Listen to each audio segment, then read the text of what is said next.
Hukum berat kini menanti ex-Kapolres Ngada pasca ditetapkan sebagai tersangka kasus asusila. Lalu bagaimana penerapan hukum terhadap pelaku kekerasan seksual? Kita bahas petang ini bersama dengan kriminolog dari Universitas Indonesia, Adrianus Meliala. Selamat petang, Bang Adri. Selamat petang, Mbak. Oke, kasus ini kemudian banyak menyita perhatian publik ya, karena yang dilakukan bukan hanya soal kejahatan seksual atau kekerasan seksual, kemudian ada narkoba juga di situ, dan juga menjual konten asusila ke luar negeri. Yang pertama kita bahas soal desakan sanksi berat yang diberikan kepada pelaku kejahatan seksual. Ya, saya kira semua tidak keberatan ya kalau dikenakan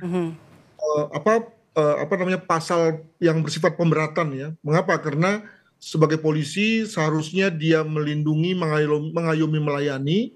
Maka seyogianya pula kemudian ketika dia mengingkari hakikat itu, maka kemudian dia dikenakan hukuman lebih berat daripada kalau hal yang sama dilakukan oleh orang lain gitu. Jadi jika itu misalnya berupa hukuman penjara 10 tahun misalnya, maka kalau kemudian dijadikan 15 tahun, 20 tahun itu lebih berat karena penegak hukum ya? Betul.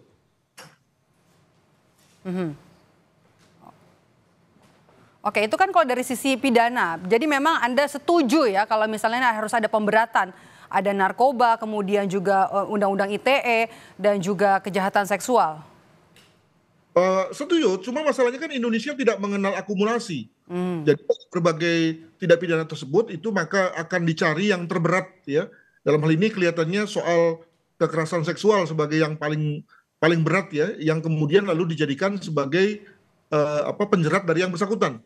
Hal mana kalau kita mengambil contoh dari negara lain dengan budaya hukum yang lain, maka tentu ada akumulasi. Makanya kemudian lalu orang bisa saja dituntut hukuman tahanan misalnya, hukuman penjara yang jauh melebihi daripada usia manusia pada umumnya, misalnya sampai 100 tahun. Itu satu hal yang biasa terdapat di negara-negara yang lain dan bukan terjadi di Indonesia, di mana kita tidak mengenal konteks akumulasi itu. Begitu. Oke, bagaimana dengan jaringan? Apakah Anda melihat ex-Kapolres ini bekerja sendiri atau ada jaringan dalam kasus kejahatan seksual atau ada pihak-pihak lain yang terlibat? Ya mesti ya, karena bayangkan begini, pada saat yang bersangkutan sudah melakukan pelecehan terhadap anak-anak itu, dan kemudian lalu menjualnya, dia tidak akan menjual atau tidak akan mengedarkannya dalam satu rantai, satu grup gitu ya, yang terbuka ya.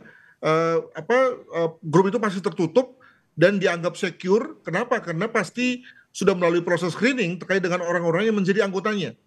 Tentu saja dalam hal ini tidak melalui grup seperti grup WA gitu ya, yang praktis bisa dibobol dan bisa diinfiltrasi orang gitu ya, tapi melalui aplikasi yang lain yang kita kenal sebagai cukup ampuh ya untuk menahan adanya orang yang tiba-tiba menjadi anggota dan kemudian ngintip serta mendengar ya percakapan apa yang kemudian terjadi. Nah, maka dia merasa aman untuk kemudian menjual hal-hal yang menjadi aibnya gitu ya, dengan kata lain perilaku seksualnya. Nah, dilalah kebobolan ya. Nah, maka tentu dalam hal ini pihak penyidik itu tidak boleh berpretensi hanya dialah yang terlibat, hanya dialah yang menjadi pelaku satu-satunya. Jadi Anda percaya ini ada jaringannya ya? Pasti. Jadi kalau kita bicara mengenai kelompok predator dari luar negeri yang mencari mangsa di Indonesia misalnya, maka dia mencari mangsa Indonesia tapi dia menjualnya ke tempat lain yang dimana masyarakatnya memang sengaja menyisihkan uang untuk mengkonsumsi itu. Jadi kalau kita bicara mengenai mengkonsumsi gratisan, ini ada orang yang bahkan sudah bersedia menyisihkan cukup besar uangnya untuk membeli, baik itu membeli foto atau video dari orang-orang yang berhubungan seksual dengan anak-anak atau sesama anak-anak dan seterusnya lah, begitu, dengan berbagai kombinasi. Jadi itulah yang justru menjadi market yang kemudian dikejar, begitu. Oke, untuk soal penjualan konten asusila sampai ke Australia, Anda lihat motifnya apa? Ekonomi?